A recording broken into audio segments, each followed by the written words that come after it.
आज आपल्या या जुनी पुणत गावामध्ये भगवान गणेशांच्या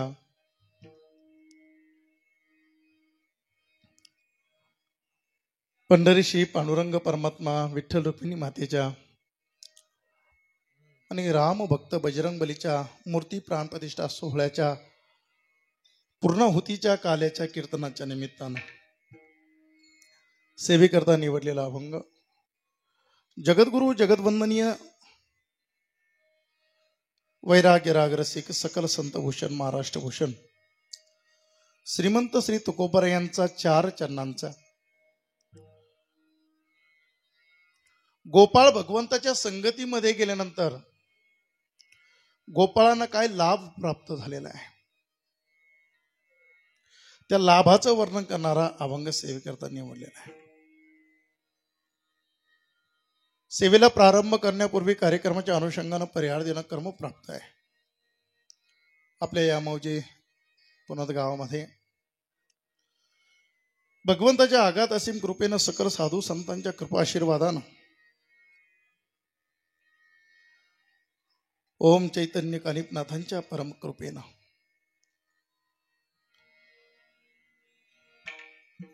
ज्यांच्या त्यागातून ज्यांच्या समर्पणातून ज्यांच्या वैराग्यातून माऊली ज्ञानोबरायांचं पैस कामाचं ज्ञानाचं मंदिर उभं राहिलं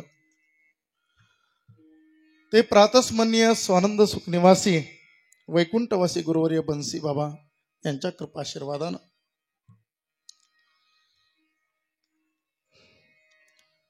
परमपूजनीय परमश्रद्धेय गुरुवर्य वैकुंठवासी रामकृष्ण महाराज काळे गुरुजी गुरुजींच्या कृपा आशीर्वादानं गेले अनेक वर्ष आपल्या गावामध्ये ज्यांचा सहवास घडला झाला सप्ताह आलं की आवर्जून गुठ्ठे महाराजांचं स्मरण व्हायचं। गोड आवाज सूरदासांचं जीवन सेवाभावी वृत्ती आणि काकड्याला प्रारंभ झाला की गुट्टे महाराजांचा आवाज पुणत गावच्या कान्याकोपऱ्यात जात होता।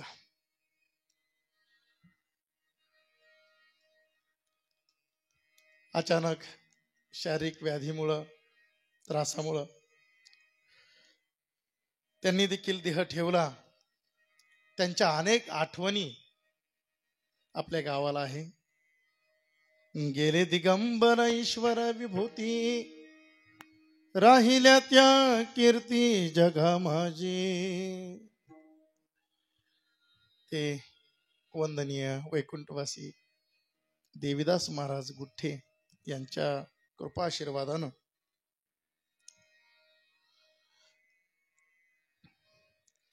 तसेच उभ्या महाराष्ट्राचं श्रद्धास्थान बनलेले राष्ट्रसंत साधुवर्य गुरुवर्य परमवंदनीय परमपूजनीय प्रातस्मरणीय ऋषितुल्य जीवन असणारे मर्यादा पुरुषोत्तम जीवन असणारे निर्मोही निष्काम कर्मयोगी निरपेक्षी जीवन असणारे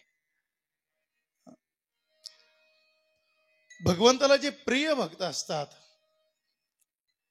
त्या प्रिय भक्तांचे श्रीमद भगवद्गीतेमध्ये 4 प्रकार केलेले आहे। आर्तो अर्थार्थी ज्ञानी जिज्ञासू। परंतु भगवंताला अतिप्रिय जो भक्त असतो त्याचं वर्णन करत असताना श्रीमद भागवत महापुराणाच्या 1 स्कंदामध्ये वर्णन केलं। निरपेक्ष मुनिम शांतम निर्वैरम समदर्शनम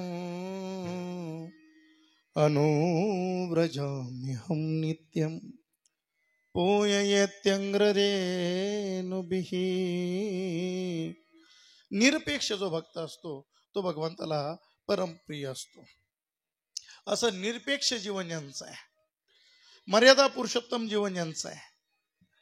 जीवनामध्ये प्रत्येक गोष्टीला मर्यादा आहे, प्रत्येक गोष्टीला लिमिट आहे। Limit of each and everything. नियमाला बांधलेलं जीवन आहे। नियम हेच ज्यांचं जीवन बनलेलं आहे। रूल्स इज अ लाईफ, नियम हेच ज्यांचं जीवन आहे. त्यांच्या नियमामध्ये तडजोड नाहीये. इकडे लक्ष द्या बरं.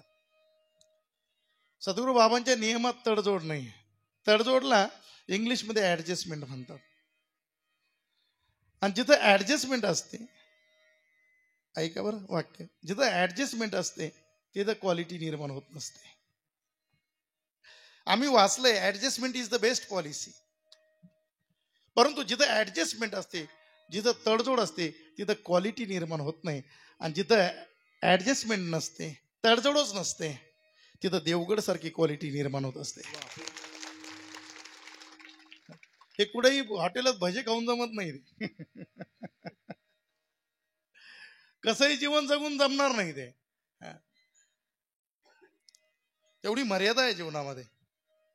आणि म्हणून तर संपूर्ण हिंदुस्थानाचं लक्ष ज्या राम मंदिराच्या भूमिपूजनाकडे लागलं होतं त्यावेळेलाही, आणि आता उद्घाटन प्रसंगी देखील संपूर्ण महाराष्ट्रातून त्यावेळेला एकट्या देवगडच्या बाबांना निमंत्रित केलं होतं. या वेळेला देखील बाबांना निमंत्रित केलं.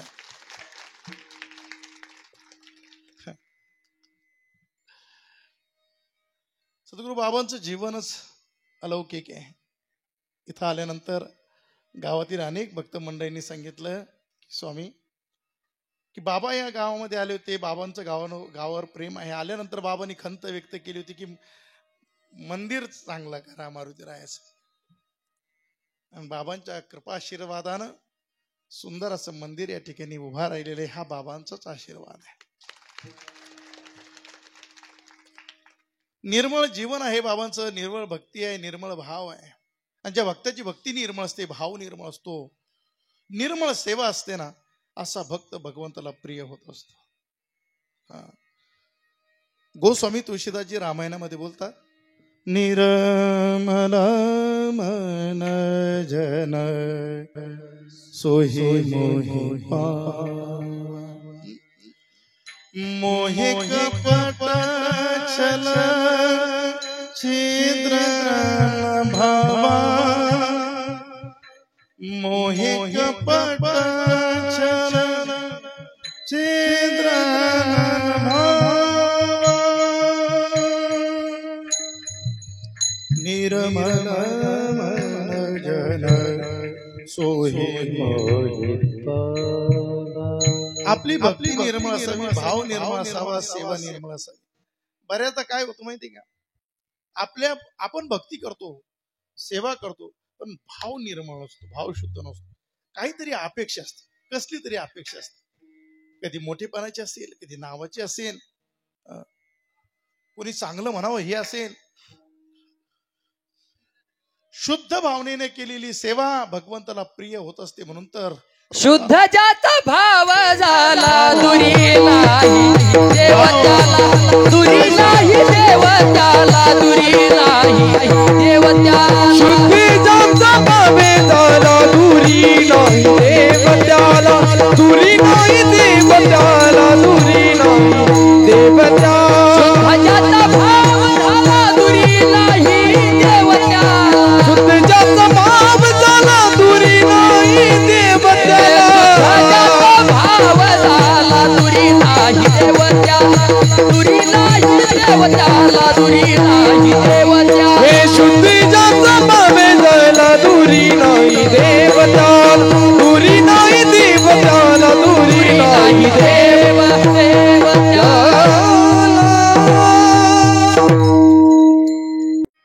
तसेच गावचे भूमिपुत्र पूर्वाश्रमातील आळंदीमध्ये आम्ही संस्थेमध्ये सहपाठी होतो. आदरणीय हरिभक्तीपरायण श्री हरी महाराज वागचौरे या संत मंडळीच्या सुयोग्य मार्गदर्शनाखाली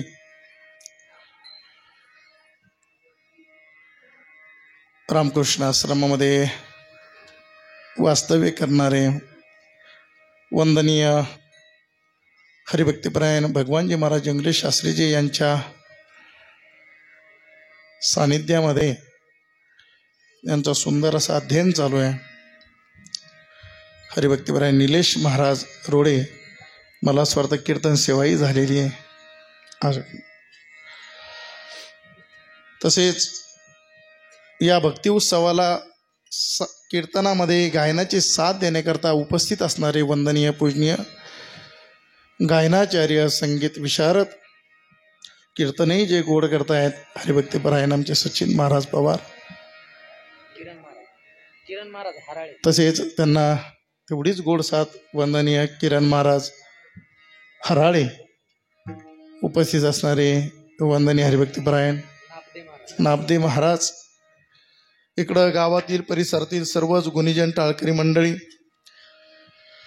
मृदंग विशारद असणारे वंदनीय हरिभक्तीपरायण योगेश महाराज, सर्व बालगोपाळ, पेटी मास्तर, वेनेकरी बाबा, पुंजामाईची मोठ्या भक्तिभावानी सेवा ज्यांची चालू आहे ते वंदनीय आमचे पंढोरे महाराज, या सर्व महाराज मंडळींच्या उपस्थितीमध्ये मार्गदर्शनाखाली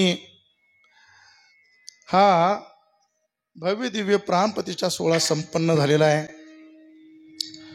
समस्त ग्रामस्थ मंडळी, पुनदगावकर, गावातील सर्वच गावकरी, टाळकरी, माळकरी, बिगर माळकरी, शाळकरी, शेतकरी, आबाल, वृद्ध, गावचे सरपंच, उपसरपंच, चेअरमन, तंटामुक्ती अध्यक्ष, त्यांचे सर्व सहकारी, सर्वांच्या सहकार्यानं माता भगिनींच्या विशेष उपस्थितीमध्ये हा भक्ती उत्सव, हा प्राणप्रतिष्ठा सोहळा मोठ्या आनंदामध्ये, उत्साहामध्ये संपन्न झालेला आहे. खरंच पुनदगावचं अभिनंदन करावं तेवढं थोडंच आहे. अतिशय सुंदर मंदिर आपण बांधलं बजरंगबलीच. हा हा हा, समाधान वाटलं मंदिर पाहिल्यानंतर. अगदी मनापासून मंदिराचं काम झालेलं आहे. ब्रह्मवृंदांच्या वेदोक्त शास्त्रोक्त मंत्रघोषामध्ये तो प्राणप्रतिष्ठा सोहळा पारही पडलेला आहे. एकदा तुमचंच तुम्ही जोऱ्यात टाळ्यांच्या घोषामध्ये अभिनंदन करा. कधी कधी आपण जीवनामध्ये असं काम करून बसतो भाऊ की आपल्यालाच वाटतं आपली पाठ थोपटून घ्यावी. वा, खरंच काम केलं. कारण कोणी कधी कधी पाठीवर शाबासकी टाकणार कोणी दिसत नाही. मग त्यावेळेला असं वाटतं की वा, आपणच आपली पाठ थोपटून घ्यावी. आम्हालाही असं वाटत होतं मागे, अजूनही वाटत राहील की खरंच बाबा तू संप्रदायात पडला आणि संप्रदायाची निष्काम भावनेनं सेवा केली आणि सद्गुरू बाबांनी सेवेमध्ये घेतलं. कधी कधी आपली पाठ थोपटून घ्यावं वाटते. बस भगवंताच्या चरणी प्रार्थना आहे, साधू संतांची, सद्गुरूची निष्काम भावनेनं सेवा घडत राहो. तसं या ठिकाणी हे कार्य पुनदगावकरांनी केलेलं आहे. मंदिर छान केलं आहे, मूर्त्या छान आणलेल्या आहेत, कलरही सुंदर दिलेला आहे. आता नुकतेच तालुक्याचे नामदार साहेब शंकररावजी गडाख साहेब येऊन गेले. त्यांनी सभा मंडपाकरता निधी दिलेला होता. या ठिकाणी आमच्यावर प्रेम करणारे, अगदी गुरुजींच्या आश्रमामध्ये असल्यापासून ताजताग आहेत, आमचे आदरणीय बाळासाहेब भाऊ ससे, तेही या ठिकाणी उपस्थित आहे. प्राणप्रतिष्ठा सोहळा आहे आणि या सोहळ्याची आज पूर्णाहुती आहे. 3 देवतांची प्राणप्रतिष्ठा आपण केलेली आहे. श्री गणेश, रामभक्त, बजरंगबली आणि वारकऱ्यांचं आराध्य दैवत असलेले विठ्ठल रुक्मिणीची. ऐका, शास्त्रामध्ये पंचदेवता अनादी सांगितलेल्या आहेत. देवतांचे काही प्रकार केलेले आहेत. नित्य देवता, नैमित्तिक देवता, अधिष्ठातृ देवता. तर या नित्य देवतांमध्ये पितृदेवता, पंचदेवता अनादी सांगितलेल्या आहेत. अनादी शब्दाचा अर्थ होतो आदिर न न्याय. ते ज्याची उत्पत्ती सांगता येत नाही, ज्याचा अंत सांगता येत नाही, त्याला अनादी म्हणतात. त्या पंचदेवतेमध्ये पहिली देवता आहे श्री गणेश. गणेश अनादी आहे, श्री हरी विष्णू अनादी आहे, भगवान भोलेनाथ शंकर अनादी आहेत, जगदंबा अनादी आहे, आणि पंचदेवतामध्ये 5वी देवता सांगितली सूर्यनारायण अनादी आहे. गणेश ही अनादी देवता आहे. गणेशाची उत्पत्ती सांगता येत नाही. तुम्ही सांगू शकता का गणपती बाप्पाला कोणी प्रगट केलं ते, कोणी जन्माला घातलं ते? नाही सांगू शकत. वा गुरुजी, पार्वती मातेनं गणेशाची उत्पत्ती केली, बरोबर आहे. मग पार्वती मातेनं जर गणेशाची उत्पत्ती केली, ज्या वेळेला भोलेनाथाचा पार्वती मातेचा विवाह झाला, त्या विवाहाच्या प्रसंगी पार्वती माता आणि भोलेनाथांनी कोणत्या गणपतीची पूजा केली? मात्या पित्यांच्या विवाह प्रसंगामध्ये पुत्राचं अस्तित्व असू शकतं का? नेवाशाला आलो होतो एकदा, आमचे पूर्वाश्रमातले मित्र भेटले. त्यांनी स्वामी देवगडच्या सेवेत गेले. आम्हाला सर्वांना मोठा अभिमान आहे, आनंद आहे. आमच्या घराला पाय लागू द्या. वेळ होता, गेलो आम्ही. गेल्यानंतर त्यानं अख्खा लग्नाचा अल्बमच आमच्या समोर टाकला. असा असा विवाह सोहळा पार पडला, इतके लोक आलते, इतके महाराज मंडळी आशीर्वाद द्यायला होती. आम्ही फोटो पाहत होतो. त्याचा एक 7 वर्षाचा मुलगा तिथं, तोही तो अल्बम पाहत होता. सगळा अल्बम पाहून झाला, त्याला काय रागाला कळलंच नाही. त्यानं तो अल्बम घेतला आणि बाहेर नेऊन फेकून दिला. त्याच्या आईनं ते पाहिलं, म्हणे अरे बाळू तुला काही कळतं का? घरात महाराज आलेले आहेत, पाहुणे आलेले आहेत, असं वागत असते का? का अल्बम फेकलं तू बाहेर? तो म्हणला आई मी फक्त फेकूनच दिला, फाडून टाकणार होतो म्हणे. अरे पण तुला झालं काय? म्हणे काय नाही म्हणे, एवढे तुमच्या लग्नाचे फोटो आणि एकाही फोटो मध्ये मी नाही म्हणे.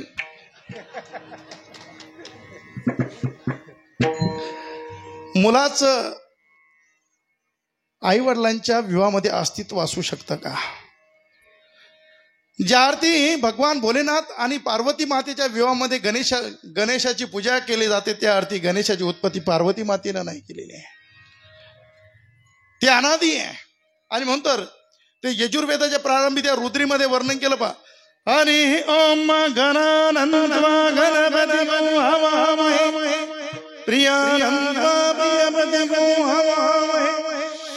गणेश श्री हरी विष्णू अनादी आहे. विष्णूची ही उत्पत्ती सांगता येत नाही. भगवान शंकर अनादी आहे. म्हणून संतांनी वर्णन केलं, ओम नमो शिवादी कावडी घेतली खांदी मिळवली वैष्णव मानली त्यांचे चरण रेजू वंदुरे. जगदंबा अनादी सांगितलेली आहे. आदिशक्ती देखील अनादी आहे. जगदंबेची उत्पत्ती कोणी केली नाही. आता नवरात्र उत्सव होऊन गेलेला आहे. आपण अनेक वेळा अभंग ऐकले असतील. अनादी निर्गुण प्रगटली भवानी, अनादी निर्गुण प्रगटली भवानी, मोह महिषासुर मर्दना लागोली, मोह महिषासुर मर्दना लागोली, त्रिविध तापाची करावया झाडली, त्रिविध तापाची करावया झाडली, भक्ता लागी तू, भक्ता लागी तू पावती निर्वाणी.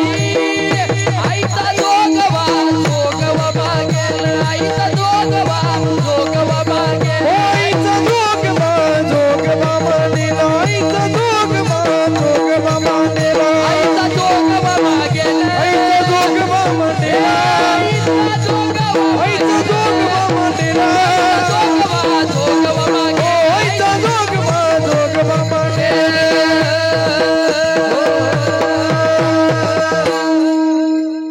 आज काय झालं माहितीये का? आज काल्याचंही कीर्तन आहे, प्राण प्रतिष्ठा आहे. म्हणजे खरंच काल आहे दोन्हीचा, प्राण प्रतिष्ठाही आणि काल्याचंही कीर्तन. त्यामुळे काल आता करावंच लागणार. आणि उद्या चंपा षष्ठी आहे, खंडेरायाचा अवतार आहे. बरं, खंडेराया देखील भगवान शिवाचाच अवतार आहे, मार्तंड भैरव. आणि बजरंगबली देखील शिवाचाच अवतार आहे. तुका म्हणे रुद्र अंजनीची या कुमारा. उद्या खंडेराया प्रगट होतील. अहम वागा स्वहम वागा प्रेम नगरा सावधानी भरली लागा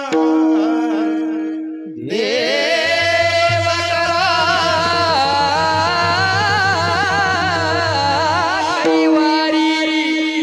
वारी हो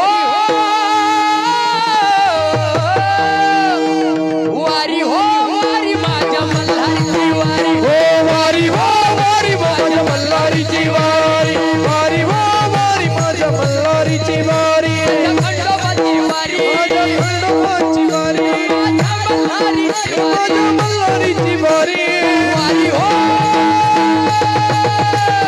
वारी हो वारी माझ्या मल्हारीची वारी वारी हो वारी माझ्या मल्हारीची वारी हो वारी हो वारी माझ्या मल्हारीची वारी वारी हो वारी माझ्या मल्हारीची वारी वा वा, एकदा टाळ्या वाजवा, जोरदार. खंडेराय देखील प्रसन्न झाले असतील.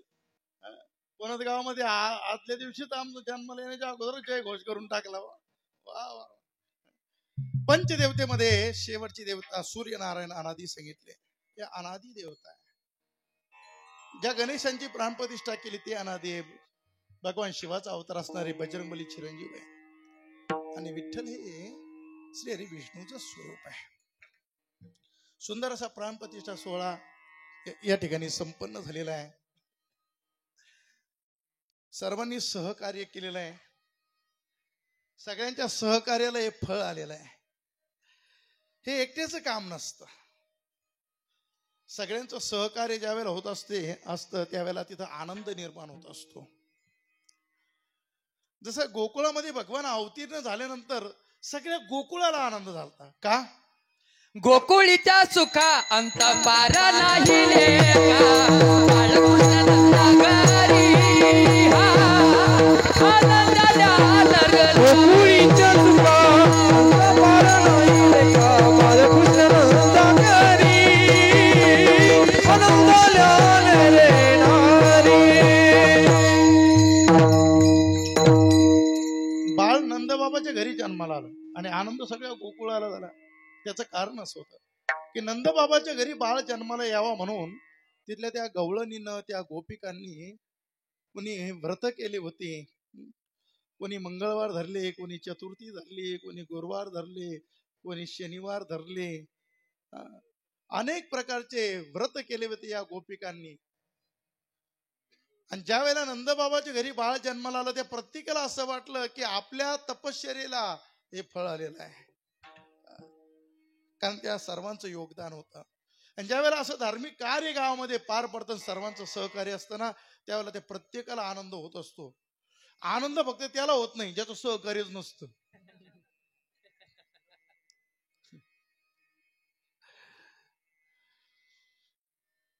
आणि म्हणून सर्वांच्या सहकार्यानं हा प्राणप्रतिष्ठा सोहळा पार पडलेला आहे. अतिशय पुनद गावामध्ये हा आनंदाचा दिवस आहे, आनंदाचा क्षण आहे. देव आपल्या गावामध्ये आलेले आहेत, पुन्हा प्रतिष्ठित झालेले आहेत. देवघराला उभारीला हात जगी जाणविली मात, देव बैसले सिंहासनी आल्या याचका पुरे धनी. आणि त्याचा हा प्राणप्रतिष्ठा सोहळ्याचा पूर्णाहुतीचा कार्यक्रम काल्याचं कीर्तन. काल्याचं कीर्तन म्हणलं की वारकरी संप्रदायाने काही नियमावली घालून दिली. काल्याच्या कीर्तनामध्ये नामाचा महिमा, क्षेत्राचा महिमा, संतांचा महिमा प्रतिपादन करून चालत नाही. काल्याचं कीर्तन म्हणलं की भगवंताच्या चरित्राचं वर्णन चरित्र करतात. ते उच्चारावे चरित्र ते उच्चारावे चरित्र ते उच्चारावे चरित्र ते उच्चारावे. केले देवे गोकुळी केले देवे गोकुळी अनुभव सागरी ते जगीत अधिकारी गेले देवे गोकुळी गेले देवे गोकुळी अनुभव सागरी ते जगीत अधिकारी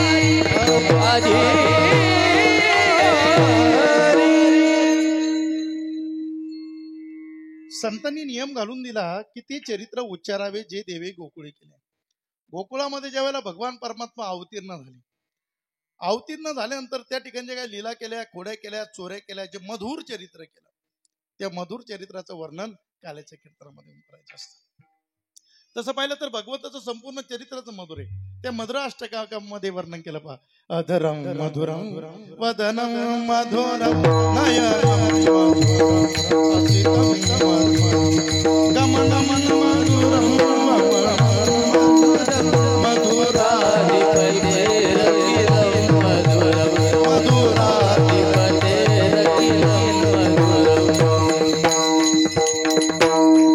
भगवंताचं संपूर्ण चरित्रच मधुर आहे. आणि चरित्राला भगवंताच्या संतांनी अमृताची उपमा दिली. भगवंताचं कथा चरित्र हे अमृत आहे, चरितामृत आहे, कथामृत आहे.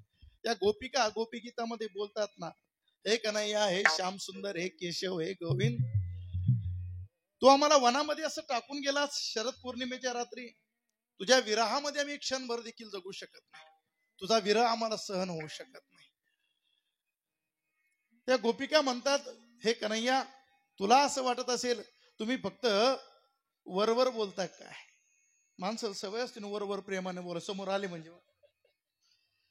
तुमचं दर्शन झालं, आमचं भाग्य. गेले म्हणते बरं झालं, मग आम्हाला वाटलं काही मागायला आले का काय. असं वरवर बोलत नाही आम्ही खरंच बोलतो. पण तुला असं वाटत असेल की मग विरहामध्ये तुम्ही जर एक क्षणभर जगू शकत नाही तर अजून कशा शिल्लक आहे? त्याचं कारण आहे कन्हैया, आम्ही तुझं अमृत प्राशन केलेलं आहे. कोणतं? तव कथामृतम तप्त जीवनम कविभिरीडितं कल्मषापहं श्रवणमङ्गलम्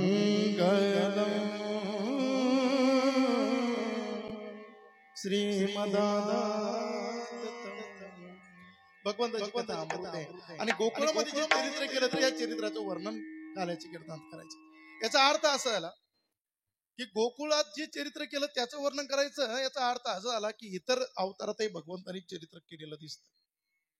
राम अवतारात केलं, परशुराम अवतारात केलंय, वामन अवतारात केलंय, कच्छा अवतारात केलंय, वरा अवतारात केलंय, मत्स्य अवतारात केलंय. परंतु नियम सांगितला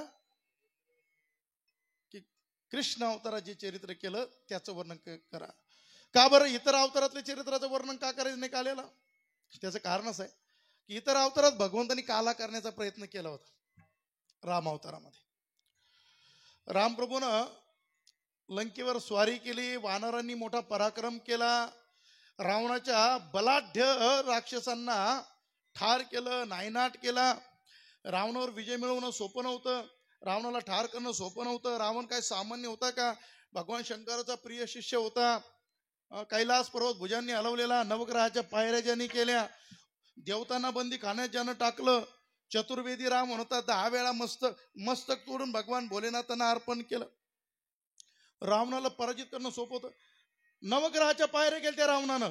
अहो एक ग्रह जर जीवाच्या पाठीमागे लागला, सकाळी सकाळी जर एखाद्याकडे पाहिलं ना, तोंड सोडले दिसलं का, काय वानकडे चेहरा लईच उतरले, साडेसाती चालू आहे, साडेसाती, हा हे शनी पाठीमागे लागलाय म्हणे.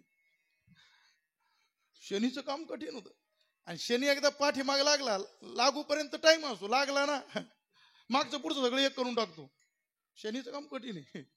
शनी कधी कधी भगवंत तो काय म्हणतात देर असते पण आन देर नाही. हा रावण त्या शनीच्या रोज मस्तकावर पाय देऊन सिंहासनावर बसत होता. काय सामर्थ्य होतं रावणाचं. तर रावणाला पराजित करणं सोपं होतं का? पण विजय मिळवला आणि त्या विजयामध्ये सर्वात मोठी भूमिका या वानर सेनेने घेतलेली. म्हणून प्रभूला असं वाटलं अयोध्ये सुखरूप आलो ना, आपण या वानरांना काल्याचा प्रसाद देऊ. म्हणून रामप्रभूनं वानरांना बोलवण्याकरता सुग्रीवांना आणि मरुतरायला पाठवलेलं आहे. सगळी वानर सेना बोलून आणली, मंडप दिलेला होता, रांगा धरायला सांगितल्या. वानरांनी देखील रांगेत रांगा धरलेल्या आहेत. वानरांना सुद्धा कळतं रांगेत बसायचं. पत्रवळ्या वाढायला लागलेले आहेत. पूर्वीच्या काळातले पत्रवळ्या, केळीचे पानं, पळसाचे पानं. वानरांना म्हटलं हाच प्रसाद आहे. त्यांच्या समोर पत्रावळ्या वाढल्या, त्यांनी ते पानच खाऊन टाकले. त्यांना म्हटलं युद्धच झाडाचा पाला खाऊन केलेलं, पुन्हा तेच वाढलेलं आहे. प्रभूनं सांगितलं आता फळं वाढायला सुरुवात करा. सेवकांनी सांगितलं प्रभू फळं वाढायचे कशावर? पत्रावळीवर. ते राहिलेच नाही म्हणे. म्हणे कुठं गेल्या? म्हणे सगळे वानरांनी खाल्ल्या. प्रभूने येऊन पाहिलं, कपाळाला हात लावला. म्हणे काय करावं या वानर? अरे म्हणे पत्रावळी ते पानं काय खायचे होते का? म्हणे प्रभू आम्हाला काय माहिती, त्यावेळेला झाडाचा पाला खाल्ला. म्हणे अरे त्यावर जे वाढल्या जाईल ते खा. म्हणून वानरांना आंबे वाढायला सुरुवात केली, पिकलेले आंबे. पहिले वानराच्या पत्रावळीमध्ये आंबा टाकला, पिकलेला होता, त्यानं घेतला आणि असं दाबून पाहिला. वानर म्हणजे काय, वानरच ते आंबा दाबल्यावर ती कोय अशी वर उडली. त्यानं त्या कोयीकडे पाहिलं. म्हणे हा माझ्यापेक्षा उंच उडी मारते तू. अशी म्हण मी ऐकलेली, कुत्र्याला गती, माणसाला प्रगती आणि माकडाला उडी सहन होत नाही. माझ्यापेक्षा चांगला बंगला बांधला, माझ्यापेक्षा गाडी भारी घेतली, गायवाडीला मी कर्ज करीन पण त्याची बरोबरीच करीन, सहन होत नाही उडी. वानरांचं बोलतोय मी, वानर. त्यावर विश्लेषण करायला वेळ नाही, पुढं. त्यानं उडी मारली त्या कोळीपेक्षा. दुसऱ्या वानरावर वाटला यालाच येते की म्हणे मारता उडी. त्यानं उडी मारली. जी उड्या चालू झाल्या त्या मंडपामध्ये मंडप पडायला लागला दळे पाटलांचा. प्रभूनं पाहिलं हा काय प्रकार आहे. कपाळा हात लावला. म्हणे या अवतारात का आला करणं शक्य नाही. त्या वानराला बोलून घेतलं. म्हणे असं करा, म्हणे तुम्ही, मी द्वापर युगात अवतार घेणार आहे कृष्ण म्हणून, तुम्ही गोपाळ बनून या आणि तेव्हा काला करू. आणि म्हणून तुकोबरायला म्हणावं लागलं, चरित्र ते उच्चारावे केले देवे गोकुळी, केले देवे गोकुळी, केले देवे गोकुळी. चरित्र ते उच्चारावे, केले देवे गोकुळी, केले देवे गोकुळी, केले देवे गोकुळी. त्या गोकुळाच्या लीला केल्या, खोड्या केल्या, चोऱ्या केल्या. त्या लीलांचं वर्णन करणं म्हणजे काल्याचं कीर्तन. भगवंताने गोकुळात अवतीर्ण घेतल्यानंतर पहिली लीला केली कोणती? चित्त चोरीने, नंदाच्या नंदने चित्त चोरण्याची लीला केली. हरीने माझे हरिले चित्त भार वित्त विसरले. हे यशोदा मैया सकाळी सकाळी कन्हैयाला नटवायची, सजवायची, शृंगार करायची. सकाळी सकाळी त्या गोकुळातल्या सगळ्या गोपिका त्या ब्रह्मांड घाटावर पाणी आणण्याकरता जायच्या यमुनेच्या. जात असताना त्यांना ती ओढच लागलेली असायची की मैयानं कृष्णाला सुंदर नटवलं असेल. जाता जाता नंदबाबाच्या वाड्यावर जायचं. ते वाड त्या रस्त्यानंच वाडा होता नंदबाबाचं. तुम्ही जर गेले असेल गोकुळाला लक्ष देईल. मग त्या सगळ्या गोपिका तिथं जमा व्हायच्या. यशोदा मैया ते भगवंताला सकाळी सकाळी चालवायचं शिकवते. काळे भर कुरळे केस, डोक्याला मोर मुकुट आहे, डोळ्यामध्ये काजळ घातलेलं आहे, पिवळा पितांबर परिधान केलेला आहे, पायामध्ये घुंगराचे चाळ आहेत, एका हातामध्ये बासरी आहे, गळ्यामध्ये वैजयंती माला आहे. भागवतामध्ये गोड वर्णन केलं. मागचे मंडळी. बर हा पीडम नटवर वपु करयो करनिकार बिभ्रद्वाज कनक कविशम वैजयंतीं च माला रंध्रान वेनो रंध्रसुदया पूरयन् गोपवृन्दै वृंदारण्यं स्वपदम प्राविशत गोपकीर्ती. भगवान एक एक पाऊल टाकायचे, मैया करंगळीला धरून चालायला लावायची. पाऊल पडलं की भगवंताच्या पायाचा त्या चाळांचा आवाज छुम छुम व्हायचा, घोंगरांचा आवाज यायचा. त्या आमच्या संत मंडळींनी तो सुद्धा प्रसंग रंगवलं पहा गवळणीमध्ये. छुम छन झुम छन न झुम छन न झुम झनक झनक झनक झुम छन न झुम झनक झुम कृष्णाच्या बाळाच्या पायी वाजते पैठण, कृष्णाच्या बाळाच्या पायी वाजते पैठण, कृष्णाच्या बाळाच्या पायी वाजते पैठण, कृष्णाच्या बाळाच्या पायी वाजते पैठण. सचिन महाराज डोळ्यासमोर ते चित्र उभा राहतंय. मैया भगवंताला असं हाताला धरलेले चालवायचं शिकवते. पाय पडतोय त्या चाळाचा आवाज. ते नवीन आता ते बुट निघलेले, ते पाय पडलं का ती शिट्टी वाजती पहा, सगळ्या घरात मिरत होती. आणि त्याला शोधायची गरज पडत नाही. शिट्टी वाजली की समजा पलंगा खाली घुसलंय. ती पूर्वी अशी चाळ होती. हा पटलं बा विनेगरी भावाला हा ते शिट्ट्या वाजत ना त्या बुटामध्ये. आणि ते इतकं गोड वाटतं पहा. ते आपलं ते वाजत राहिलं की ते आणखीनच पळत राहतं. त्या घोंगराचा आवाज यायचा. त्या आवाजाने सगळं नंदबाबाचं वाड्याचं वातावरण अतिशय मंगलमय होऊन जायचंय. हा प्रसंग अंतरिक्षातून नारद महर्षी पाहत होते. नारदांच्या डोळ्यात पाणी आलं. अरे यशोदा मैया भाग्यवान आहेस तू. अरे जगाला जो चालवतो त्याला तू चालवायचं शिकवते काय भाग्य सामान्य. त्या गवळणी सगळे तो प्रसंग पाहायच्या. एकमेकीला म्हणायचे अरे सजनी सजनी आज देखो नंदजी काला सजनी आज देखो नंदजी काला सजनी आज देखो नंदजी काला सजनी आज देखो नंदजी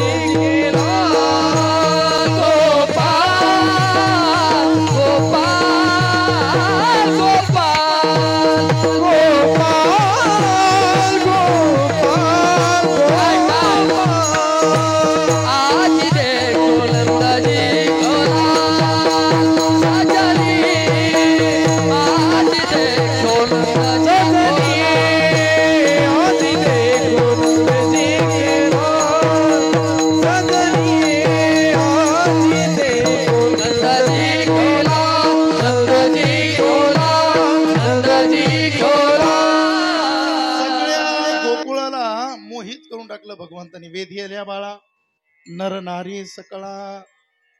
पहिली लीला चित्त चोरण्याची केली. कधी चोऱ्या केल्या कधी खोड्या केल्या. भगवान वाड्याच्या बाहेर आलेले. भगवंताचे अनेक सवंगडी झालेले आहेत. पेंद्या वर्द्या बुकड्या मधुमंग सीधामा बोबड्या लंगड्या वाकड्या बोबड्या. एक वेळचा प्रसंग आहे. हे गोपाळ सगळे कृष्णाला शोधू लागलेले आहेत. रोज यांचा खेळ चालायचा.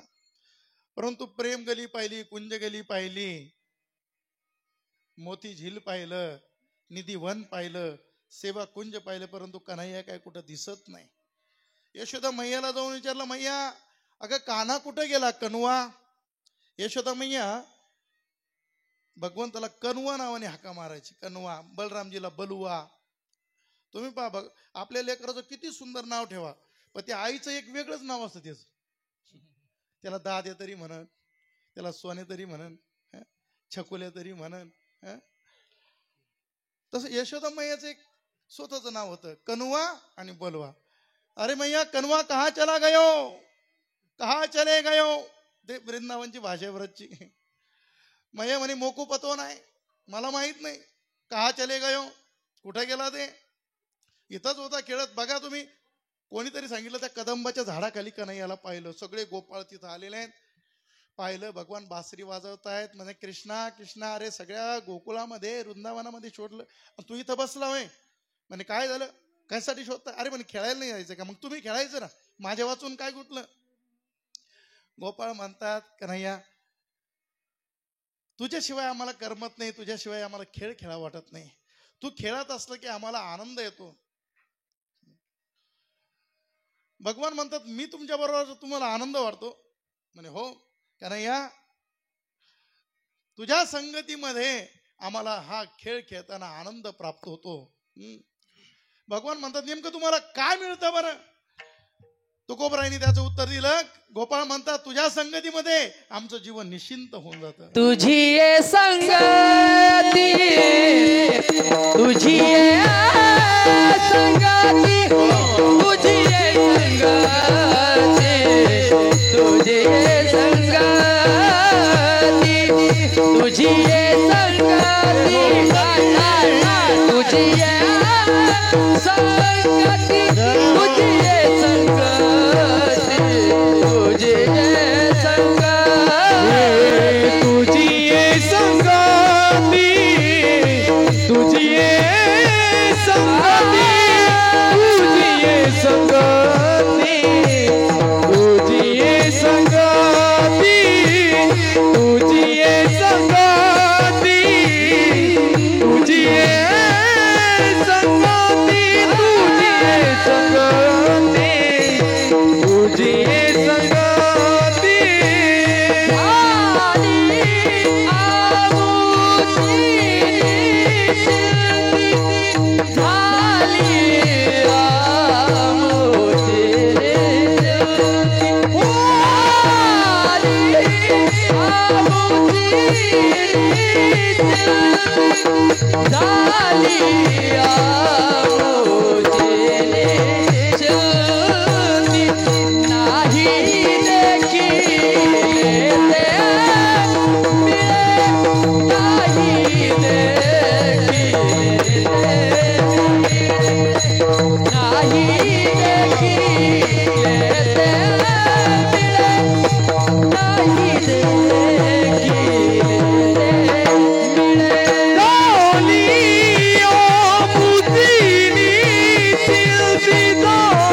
कीर्तन आणखीनच आनंद येतो.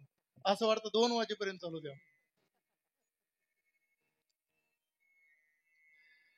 गोपाळ म्हणतात का नाही, या तुझ्या संगतीमध्ये आल्यानंतर आमचं जीवन निश्चिंत होतं. तुझी संगती झाली आमुची निश्चिंती. भगवंताच्या संगतीमध्ये जीवन निश्चिंत होत असत. साधूच्या संगतीमध्ये जीवन निश्चिंत होतं. जालो भाऊ, निश्चिंत होतं म्हणजे नेमका चिंता रहित होता. आपलं जीवन निश्चिंत नाही. आपलं जीवन चिंतेने भरलेलं जीवन आहे. चिंता करू नये असं नाही. संत म्हणतात चिंता करा, परंतु अशी करा, ऐशी चिंता करी सदा सर्व. त्याची चिंता, कोणाला पैशाची चिंता, कोणाला पोराची सोयरीक जमाना म्हणून चिंता, कोणाला पोरीला बरेच स्थळ येते पण काय गेल्यावर निरोपच येत नाही म्हणून चिंता. काही ना वेगळी चिंता, आकडा हुकला गेलं बा असं वाटलं होतं आज काहीतरी मिळन.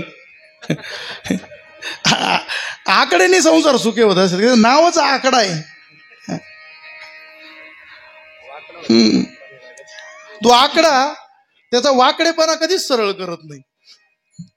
त्याचं नावच आकडा आहे. जीवन सरळ कसं बनणार आहे? निश्चिंत जीवन होणं गरजेचं आहे. आणि हे निश्चिंत जीवन, तिसरं कारण, ईशकृपेनं, संत कृपेनं, संगतीनं होत असतं. बरं, ज्याला आपलं जीवन निश्चिंत व्हावं वाटतं, सुखी समाधानी व्हावं वाटतं, त्याने एकतर भगवंताच्या संगतीत जावं, नाहीतर त्याने साधूच्या संगतीत जावं, सत्संगतीमध्ये जावं. संग जर चुकली तर जीवन निश्चिंत होऊ शकत नाही. पतन उधार संगाचा महिमा त्याच्या वेधमा संत सेवे त्याच्या हे पतन उतार संताचा महिमा त्याच्या वेधमा संत सेवे त्याच्या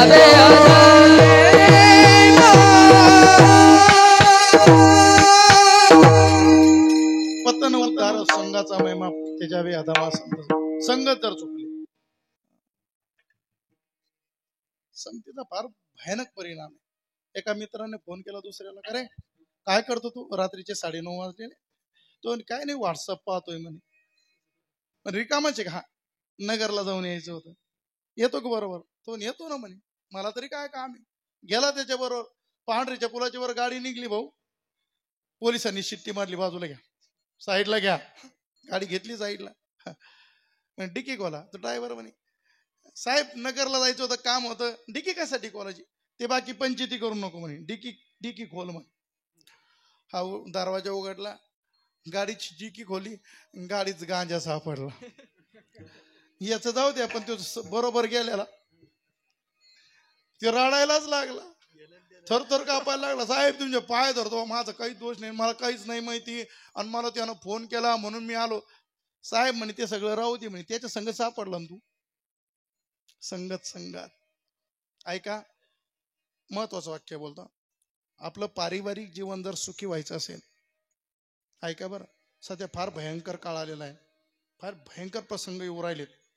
परिवार उद्ध्वस्त होत आहेत. मुलं ज्या वेळेला चुकीचे निर्णय घेतात त्यावेळेला आपला परिवार कीर्तनात आणून बसवा. लहान मुलांना सुद्धा कथेत आणून बसवा. ते तुम्हाला कीर्तन आवडतं नाही आवडतं तो विषय बाजूला राहिला. तुम्हाला आवडू ना आवडू, पण कीर्तनात आणलं ना, तुमचा परिवार सुखी झाल्याशिवाय राहणार नाही. औषध कुठं आवडत असतं का? कडू औषध न आवडत नाही, परंतु कडू औषधाचा गुण असा असतो, जर चांगल्याचा चांगला असाध्य आजार बरं करतं. मग आजार बरा करण्याकरता औषध घ्यावं लागतं की नाही? कडू.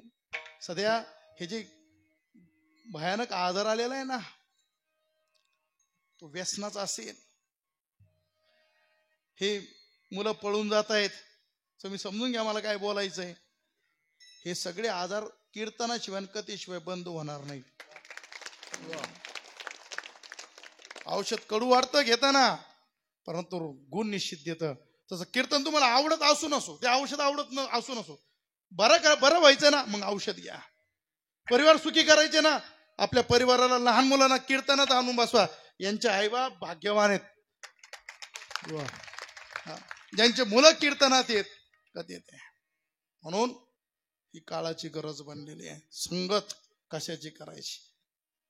गोपाळ म्हणतात तुझ्या संगतीमध्ये आमचं जीवन निश्चिंत आलं. आता निश्चिंत शब्दाचा विचार करायला वेळ नाही, पुढे चालू. भगवान म्हणतात निश्चिंत झालं म्हणजे तुम्हाला काय मिळालं. गोपाळ म्हणतात कृष्णा आजपर्यंत जे पाहिलं नाही ते पाहिलं, जे खाल्लं नाही ते खाल्लं. नाही देखील ते मिळे, नाही देखील ते मिळे, नाही देखील ते मिळे, नाही देखील ते मिळे, नाही देखील ते मिळे, नाही देखील ते मिळे, नाही देखील ते मिळे, नाही देखील ते मिळे. भोग सुखाचे सोहळे, सोहळे भोग सुखाचे सोहळे, भोग सुखाचे सोहळे, भोग सुखाचे सोहळे. नाही देखील ते मिळे, नाही देखील ते मिळे, नाही देखील ते मिळे, नाही देखील ते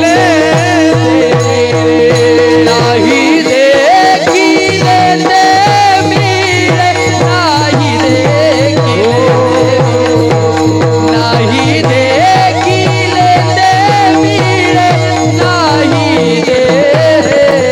देखील ते मिळे, नाही जे आम्ही कधी पाहिलं नाही ते पाहायला मिळालं. काय पाहिलं नाही आम्ही. एक वेळचा प्रसंग, भगवान कदंबाच्या झाडाखाली बसलेले, गोपाळ आले, पेंद्या वर्द्या वकड्या मधुमंग श्रीरामा वाकड्या. भगवंताला कृष्णा खरं सांग तू भगवान आहेस. भगवान म्हणतात कशावरून रे. म्हणे अरे तुला ती पुतना मारण्याकरता आली, तुला घेऊन पाहिली, पळता पळता पडली, जशी पडली तशीच गेली. आम्हाला वाटलं बाबा अटॅक आला असेल, तिला बीपी वाढला असेल. तो महाबळ भटाचे हाल केले, कागासुराचा उद्धार केला, रिटासुराचा उद्धार केला, तृणावर्ताचा उद्धार केला, आगासुराचा उद्धार केला. तो आता 7 कोसाचा डोंगर उचलला, हा गोवर्धन. तू साक्षात भगवान आहेस.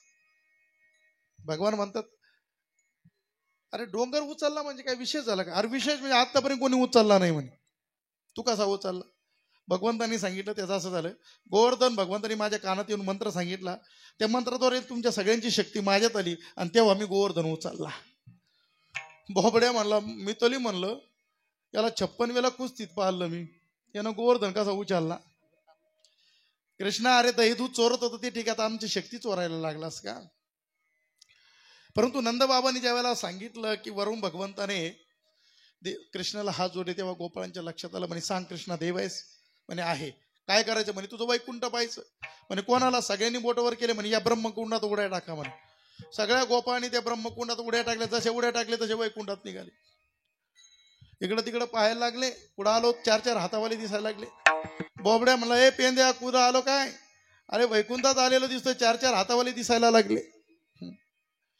सगळ्यांनी नमस्कार करायला सुरुवात केली. राधे राधे. प्रत्येक भागामध्ये नमस्कार करण्याची पद्धत वेगळी. प्रांतामध्ये महाराष्ट्रात आले का जय हरी नमस्कार राम राम, अयोध्येत गेले का सीताराम. आता पहा 22 जानेवारीला संपूर्ण हिंदुस्थानात दिवाळी साजरी होईल.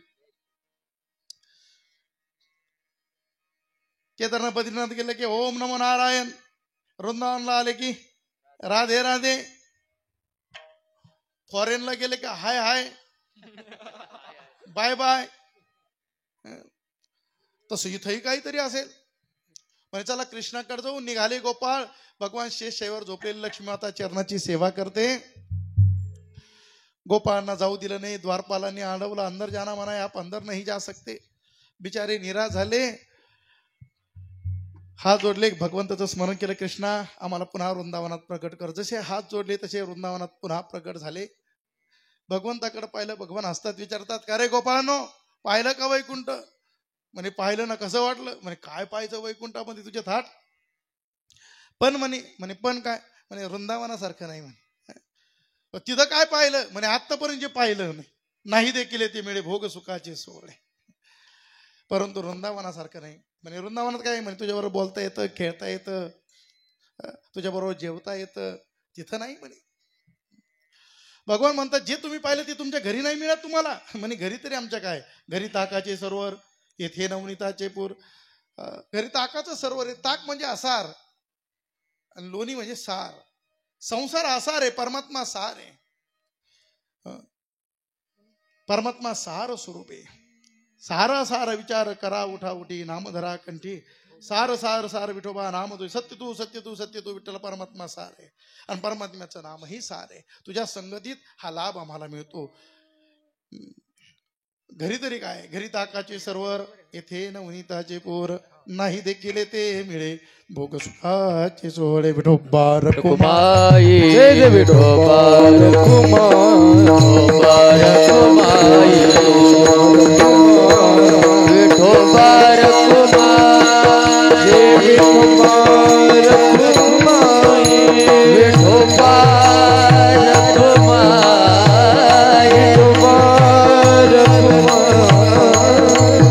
हरी हरी जय जय विठोबा रखुमाई,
तुझ्यापासून दूर जरी करण्याचा प्रयत्न केला, तू लाथाळलं जरी, तरी आम्ही तुझी संगत सोडणार नाही. तुका म्हणे, आता आम्ही नवजो दवडिता, नाही देखील ते मिळे भोग सुखाचे सोहळे. भगवंतालाही आनंद झालेला आहे, गोपाळांना आनंद झालेला आहे, भुका लागलेल्या आहेत. भगवान म्हणतात अगोदर खेळ खेळावा लागेल. गोपाळ म्हणतात भूक लागली. भगवान म्हणतात भूक लागली ना तुम्हाला, आणा ना आपापल्या शिदोऱ्या. गोपाळनी शिदोऱ्या आणल्या. भगवान म्हणतात इथं नका, खडकावर चला. खडकी सोडी येल्या मोठा, आजीचा हा काला गोमटा. खडकावर गोपाळ आले, कमलाकार बसले, भगवान मध्ये बसले. भगवान गोपाळांच्या मुखामध्ये घास भरवतात, गोपाळ भगवंताच्या मुखामध्ये घास भरवतात. एकमेका देवमुखी सुखे घालू उंबरी.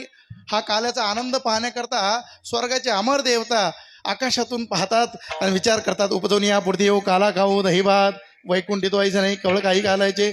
स्वर्गे सत्ते कैलासे वैकुंठे नास्ति अयम रस. रस माने आनंद, हा आनंद हा काला वैकुंठात नाही. म्हणून उपजून या पुढे येऊ, काला काहू दही भात.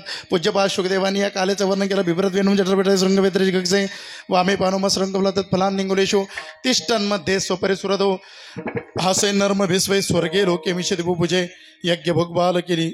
गोपाल कृष्ण भगवान की जय, बलि हनुमान की जय, किशनगिरी महाराज की जय. माऊली ज्ञानराज माऊली जय ज्ञानेश्वर माऊली, ज्ञानराज माऊली जय ज्ञानेश्वर माऊली, ज्ञानेश्वर माऊली ज्ञानराज माऊली द्वारा.